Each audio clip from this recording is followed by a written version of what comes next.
What's up everyone? I'm Max Dalton, and in this video I'll show you how to save your Microsoft Word file as a PDF. While it may be difficult to believe, not everyone has Microsoft Word installed on their computer. As a result, you may find yourself in a situation where you send someone a Word file and they reply that they can't open it to view it.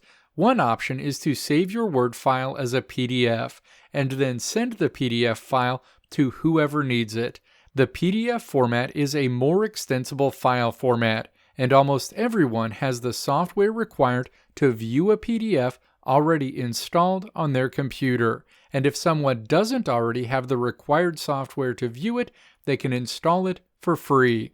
Now let's walk through the steps to save your Microsoft Word file as a PDF so it can be more easily shared with other people. Step 1. Launch Microsoft Word and then open the file you want to save as a PDF. Step 2. Click to select File in the menu at the top of the screen.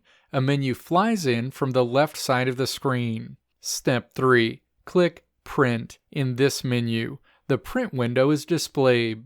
Step 4. Find the Printer section and then click the drop-down icon next to the default printer. A menu listing available printers will be shown. Step 5. Click Microsoft Print to PDF in this menu.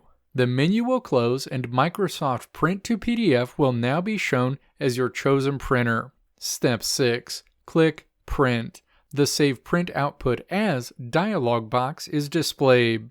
Step 7. Choose the location where you want to save your PDF document, give your PDF file a name, and then click Save. You'll now see your PDF file in the location where you saved it.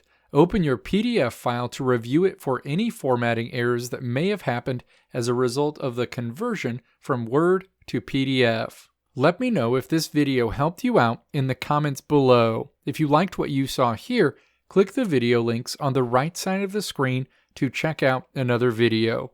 Or click the logo on the left side of the screen to check out my tutorial website at www.maxdalton.how.